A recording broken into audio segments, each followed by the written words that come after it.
Backbone harkens back to the classic days of point-and-click adventure games on the computer. Take on the role of a detective that's quickly thrusted into this convoluted crime life after years of small-time cases. With this being his big break at doing something meaningful with his life, he does whatever it takes to solve his largest case yet. At a runtime of 5 to 6 hours, Backbone looks to be a lovely looking bite-sized adventure. But before we jump into this review, make sure you hit that subscribe button and hit the bell icon to stay up to date whenever I put up another video. You can also join my Discord for free with the link in the description. With all that said, let's jump into this review starting with its story.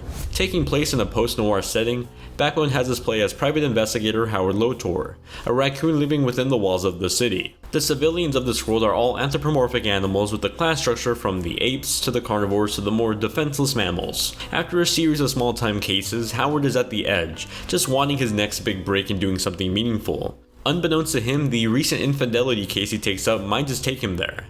Across the 5 to 6 hours it took me to complete Backbone, I made my way through different districts of the city, witnessing firsthand the power hierarchy set in place by the apes that led them. The story unfolded through the various conversation choices that presented unique discussions based on the choices I made. Backbone excelled at creating this world passively through these conversations. For example, starting the game I had no idea what I was in for, other than I was playing a detective and that everyone in this world is a sort of animal.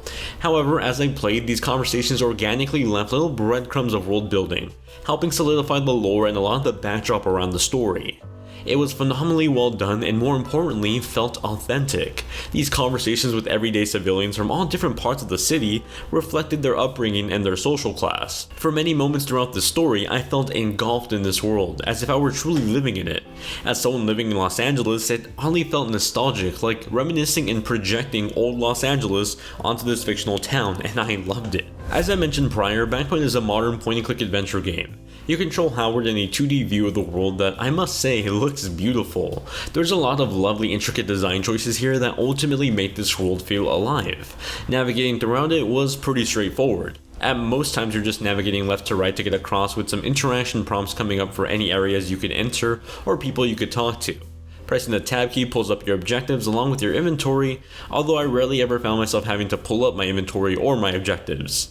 Backbone does a great job at making everything clear and straightforward. While there are a few instances of puzzle solving, they were pretty self-explanatory or simple enough like hiding behind a counter or causing a distraction. Backbone isn't challenging by any means, so I don't think you'll need to worry about getting stumped in the middle of it or combining two items in order to open a door. Outside of a moment where you have to figure out a passcode combination for a door, the game was a breeze. The gameplay itself is just there to distribute the narrative, which in itself is already well done. While I could completely see the argument for wanting more puzzles or more obstacles along the way, I thought this execution worked well with the pacing of the story. I never felt like it overstayed its welcome, nor did I think that something stumped me long enough to annoy me and get me to ditch the story altogether throughout its 5 acts. Alright, can we just talk about how beautiful this game looks? My gosh, the use of high quality sprite work in a lighter 2D plane, along with the much more realistic lighting in comparison, just looks so damn good.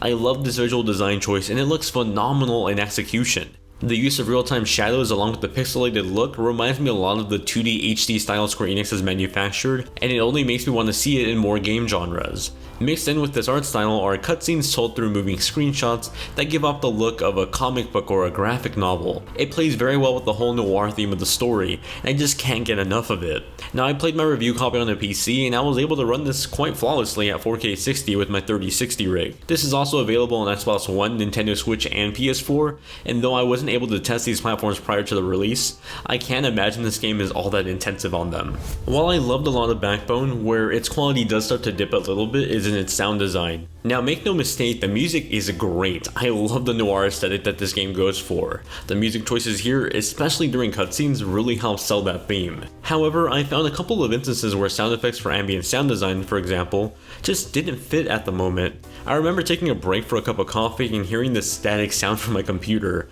I thought my machine was dying, but it was just the game in the background. There's also no voice acting in this game, although I think that's for the better, it's very fitting. Backbone is a fantastic post-noir point-and-click adventure game modernized with beautiful looking visuals.